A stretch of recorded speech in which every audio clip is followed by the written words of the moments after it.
Welcome to রসা বাঙালি channel. আমার চ্যানেলে আপনাদের স্বাগত। আজ করব আমি পনির পরোটা রেসিপি। এখানে পনির পরোটা করার জন্য নিয়ে নিয়েছি বেশ কিছুটা পরিমাণে আটা, আর নিয়ে নিয়েছি অল্প লবণ। এখন অল্প অল্প জল দিয়ে একটা ডো মতন তৈরি করে নিব, ঠিক যেরকম আমরা রুটি বা পরোটার জন্য করে থাকি ঠিক সেরকম। খুব ভালো একটা ডো, নরম সফট একটা ডো তৈরি করে নিচ্ছি। ডোটা তৈরি করে সাইডে রেখে দিচ্ছি, তারপরে বাকিগুলো দেখাচ্ছি। এখানে নিয়ে নিয়েছি ধনেপাতা, কাঁচা লঙ্কা আর পেঁয়াজ, আর নিয়ে নিচ্ছি এখানে আমি 150 গ্রাম মতন পনির। এখানে আমি 150 গ্রাম পনির নিয়েছি। পনিরটাকে হাত দিয়ে একটু ভালো করে ঝুরঝুরো করে ভেঙে নিচ্ছি। আপনারা চাইলে গ্রেটার দিয়ে গ্রেট করেও নিতে পারেন, আমি এখানে হাত দিয়ে ভেঙে নিলাম।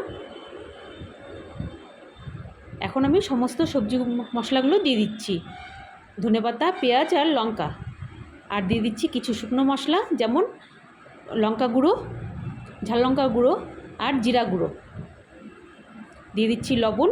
আপনারা চাইলে এখানে হলুদও দিতে পারেন একটু, আমি দিব না। এখন খুব ভালো করে মেখে নিতে হবে, কিন্তু হালকা হাতে মাখতে হবে, পেস্টের মতন করা যাবে না। খুব ভালো করে ঝুরঝুরো করে মেখে নিয়েছি। এখন এটা আমি সাইডে রেখে দিচ্ছি। আটার ডোটা আমি আবারও একটু ভালো করে মেখে নিচ্ছি।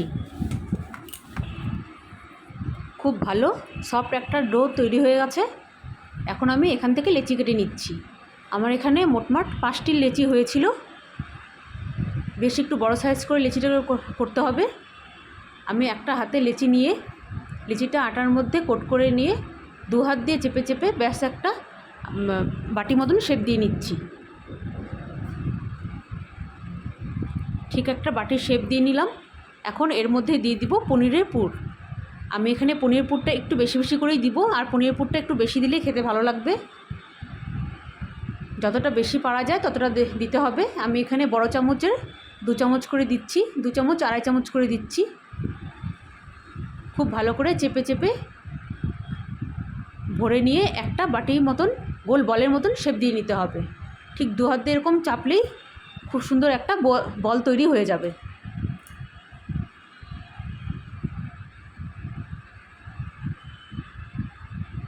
এটা একটু ধৈর্য সহকারে করতে হবে, তাড়াহুড়া করলে কিন্তু হবে না। খুব ভালো করে একটা বল মতন তৈরি করে নিলাম। দেখুন কী সুন্দর হয়েছে। মাথার থেকে কেটে ফেলে দিলাম। খুব ভালো একটা বল তৈরি হয়ে গেছে। এখন এরকম করে আমি সমস্ত বলগুলো রেডি করে নিচ্ছি,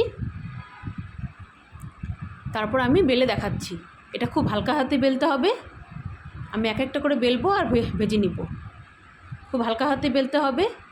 যদি একটু একটু বের হয়েও যায় কিন্তু এটা অসুবিধা করবে না। দেখুন খুব ভালো করে বেলা হয়ে গেছে। এখন আমি ভেজে নিচ্ছি, ভেজে দেখাচ্ছি। এটা একটু হালকা হালকা বেরিয়ে গেছে, কিন্তু তাতে অসুবিধা হবে না। আমি গ্যাসে প্যান বসিয়ে দিয়েছি। এখন তেল দিয়ে ভালো করে এপিট ওপিট বেশ একটু লালচে করে ভেজে নিতে হবে। প্রথমে আমি শুকনো কড়াতে দিয়ে দিলাম, তারপরে দিয়ে দিচ্ছি তেল। এখন দুপাশে ভালো করে তেলটা লাগিয়ে দিয়ে বেশ একটু লালচে করে ভেজে নিতে হবে। বেশ একটু টাইম নিয়ে ভাজতে হবে। গ্যাসের ফ্লেমটা এ পর্যায়ে মিডিয়াম টু লোতে রেখেছি, কারণ ভেতরে যে পেঁয়াজগুলো দেওয়া আছে ওগুলোকে সেদ্ধ হতে হবে, না হলে কিন্তু মুখে পড়লে ভালো লাগবে না, কচকচ করবে, ভালো লাগবে না। যার জন্য একটু টাইম নিয়ে ভাজতে হবে যেন ভেতরের সবজিগুলো সেদ্ধ হয়। খুব সুন্দর করে লালচে করে ভেজে নিয়েছি। এটা নামিয়ে নিচ্ছি। ব্যাস আর একটা দেখাচ্ছি। এরকম করে আমি সমস্ত লেচিগুলো ভেজে নিচ্ছি।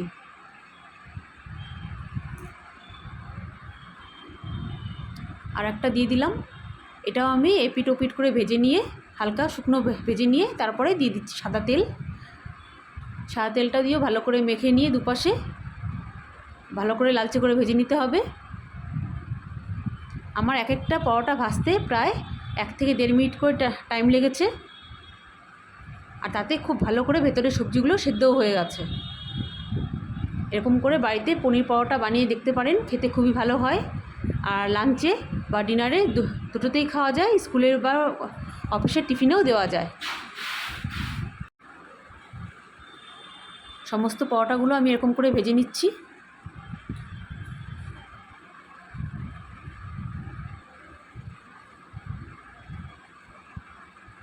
এটা একটা হেলদি ব্রেকফাস্ট হিসাবে ধরতে পারেন, কিন্তু তেলটা এখানে কম দিবেন। হেলদিভাবে করতে চাইলে তেলটা এখানে কম দিবেন বা দিবেন না। এটা আপনারা শুকনোও করতে পারেন, রুটির মতন শুকনোও ভাজতে পারেন, আর ঘি দিয়েও ভাজতে পারেন, ঘি বা বাটার দিয়েও ভাজতে পারেন, তাতে খেতে আরও ভালো টেস্ট হবে। হয়ে গেল আমার সমস্ত পাওয়াটা রেডি ভেজে নেওয়া। এখন আমি একটা খুলে দেখাচ্ছি ভেতরটা কত সুন্দর হয়েছে, আপনারাই দেখে নিন। সমস্ত ভাজা আমার কমপ্লিট। আমার 5টাই হয়েছিল, খুব গরম, ধরা যাচ্ছে না তো, যার জন্য আর কি।